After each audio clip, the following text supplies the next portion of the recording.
বিসমিল্লাহির রহমানির রহিম। আসসালামু আলাইকুম। আশা করি আপনারা সবাই ভালো রয়েছেন। তো ভিউয়ার্স, আপনারা জানেন যে আমি আসলে প্রতিদিনই আপনাদেরকে ভাতার বিষয়ে একটা নতুন একটা আপডেট দিতে আসি। কারণ ভিউয়ার্স, আপনারা জানেন যে আসলে ভাতার টাকা যখন দেওয়া হয় তখন কিন্তু আসলে সবাই এই বিষয়গুলো সম্পর্কে জানে না। তো ভিউয়ার্স, আমি আসলে আপনাদের সাথে কিছু বিষয় আজকে শেয়ার করতে আসলাম এবং আপনাদের সবচেয়ে বেশি যে কমেন্টটা করেছেন, কয়েক হাজার কমেন্ট এসেছে আমার কাছে, সেটা ফেসবুক, ইউটিউব উভয় মাধ্যম থেকে এসেছে। কারণ আমার বর্তমানে দুইটি চ্যানেল, তো ভিউয়ার্স দুইটি চ্যানেল, একটি পেজ। তো এই মাধ্যমগুলো থেকে যে আপডেটগুলো আমার কাছে সবচেয়ে বেশি এসেছে তা হচ্ছে যে আসলে আপডেট নয়, সরি, কমেন্ট এসেছে।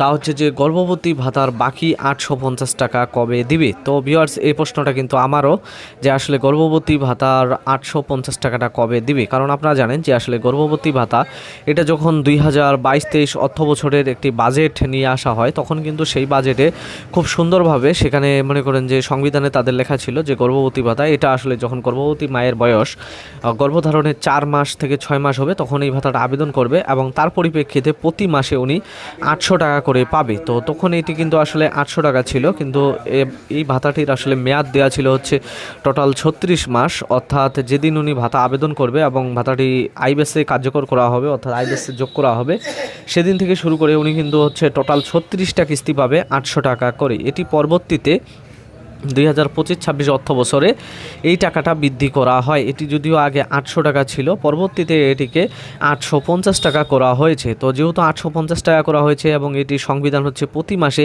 850 টাকা করে দেওয়ার কথা, এই 850 টাকা করেই কিন্তু আসলে ভাতাটা দেওয়া হচ্ছিল। কিন্তু জানুয়ারি মাসেও আপনাদেরকে টাকা দিয়েছে, আসলে ফেব্রুয়ারি মাসে এসে জাতীয় নির্বাচনের কারণে আপনাদের কিন্তু এই ভাতাটা আসলে ফেব্রুয়ারি মাসে দিতে ব্যাহত হয়েছে। কারণ ভিউয়ার্স, আপনারা জানেন যে আমি আসলে আপনাদেরকে যে সকল তথ্যগুলো দেই এগুলো কিন্তু আসলে সব সময় সত্য নির্ভর তথ্য দেই। তো তারই পরিপ্রেক্ষিতে আমি কিন্তু আপনাদেরকে বলেছিলাম যে আসলে নির্বাচনের আগে কিন্তু হচ্ছে যে বাংলাদেশের যে সকল, অর্থাৎ মনে করেন যে যারা সমাজসেবা কার্যালয় থেকে শুরু করে অর্থাৎ উপজেলা পর্যায়ে যারা প্রথম শ্রেণীর কর্মকর্তা রয়েছে, তারা কিন্তু আসলে নির্বাহী ম্যাজিস্ট্রেটের দায়িত্বে ছিল। তো যেহেতু নির্বাহী ম্যাজিস্ট্রেটের দায়িত্বে ছিল, তো যার কারণে তারা তখন কিন্তু আসলে এই বিষয়গুলো নিয়ে প্রচণ্ড ব্যস্ত ছিল, যার কারণে মনে করেন যে এই 850 টাকা তখন দিতে আপনাদেরকে ব্যাহত হয়ে যায়। কিন্তু এখন তো আসলে এই মাসে এসে আপনাদের দাবি যে আসলে মনে করেন যে হচ্ছে 3/2400 অর্থাৎ 2550 টাকা আপনাদের দাবি, কিন্তু সেখানে মাত্র বাংলাদেশ সরকার আপনাদেরকে 850 টাকা পরিশোধ করেছে। এখন কথা হলো যে বাকি টাকাটা তাহলে কবে পরিশোধ করবে। তো ভিউয়ার্স, সেই সাথে আমি আপনাদেরকে আরও বলবো যে আসলে এর সাথে কিন্তু পবিত্র ঈদ উল ফিতরকে সামনে রেখে একসাথে আরও কিন্তু বেশ কয়েকটি মনে করেন যে সামাজিক নিরাপত্তা কর্মসূচির টাকা দেওয়ার জন্য জোর পদক্ষেপ চলতেছে এবং অলরেডি কিন্তু আরেকটি টাকা দেওয়া হয়েছে, তা হচ্ছে যে প্রতিবন্ধী শিক্ষা উপবৃত্তি। এটা কিন্তু আসলে প্রচলিত যে শিক্ষা উপবৃত্তি রয়েছে সেটি নয়, এটি সমাজসেবার যেই মনে করেন যে অধিদপ্তর বা সমাজ কল্যাণ যে মন্ত্রণালয় রয়েছে সেখান থেকে পরিচালিত হয়। সেটা হচ্ছে যে প্রতিবন্ধী শিক্ষা উপবৃত্তি। এটি 2860 টাকা বা 2866 টাকার মতো সার্ভিস চার্জ সহ দেওয়া হয়ে থাকে। তো এই টাকাটা কিন্তু দেওয়া হয়েছে এখন পর্যন্ত, কিন্তু হচ্ছে যে বয়স্ক বিধবা এবং প্রতিবন্ধী ভাতার যেই টাকাটা, অর্থাৎ বাংলাদেশের সামাজিক নিরাপত্তা কর্মসূচির সবচেয়ে বেশি যারা ইউজার রয়েছে তারা হচ্ছে প্রতিবন্ধী, বয়স্ক এবং বিধবা ভাতার ইউজার। তাদের সংখ্যা প্রায় 2 কোটির কাছাকাছি।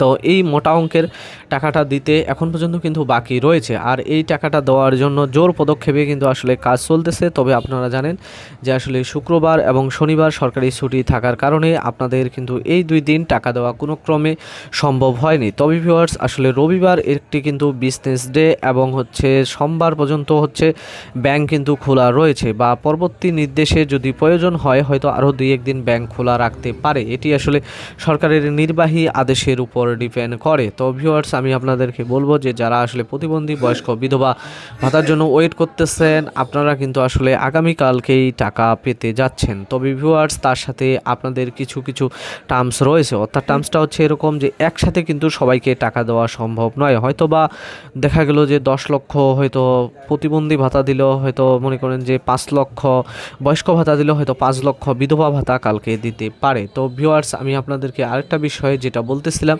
যে আসলে গর্ভবতী ভাতার বাকি 850 টাকা কবে দিবে। ভিউয়ার্স, গর্ভবতী ভাতার বাকি 850 টাকা এটি কিন্তু রবিবারে দেওয়ার চান্স কম থাকলেও এটি সোমবারে দেওয়ার চান্স সবচেয়ে বেশি রয়েছে, কারণ যেহেতু আপনাদের কাছে 2টি মাসের বকেয়া কিস্তি রয়েছে এবং মোট কথা হচ্ছে যে মোট কিন্তু 3টি মাসের প্যারোল হয়েছে। তো যেহেতু 3টি মাসের প্যারোল হয়েছে, 3টি মাসের প্যারোল হলেও আমি কিন্তু আপনাদেরকে সর্বপ্রথম বলেছি যে আসলে গর্ভবতী ভাতার যে টার্মসটা এটা কিন্তু সরকার তৈরি করেছিল যে আসলে মান্থ বাই মান্থ, অর্থাৎ 1 মান্থ কমপ্লিট হবে, পরবর্তী মান্থ আবার দেওয়া হবে। অর্থাৎ এখানে কিন্তু প্যারোলটা একসাথে লাস্ট 90 দিন, অর্থাৎ মনে করেন যে হচ্ছে আপনার 3 মাসের নয়, এখানে কিন্তু লাস্ট 30 ডে, অর্থাৎ মনে করেন হচ্ছে 1 মাস পর পর প্যারোল নেওয়া হয়। তো যার কারণে যদিও 3টি ভাতা বাকি, তো যার কারণে 3টি কিস্তির জন্য 3টি প্যারোল তৈরি করা হয়েছে। তবে প্রাথমিক পর্যায়ে শুধু হচ্ছে আপনাদের জানুয়ারি মাসের যে প্যারোলটি ছিল সেটি কমপ্লিট করা হয়েছে। এখন ফেব্রুয়ারি এবং হচ্ছে আপনাদের হয়তোবা রানিং মাস মার্চেরটা দেওয়া হতে পারে। তো ভিউয়ার্স,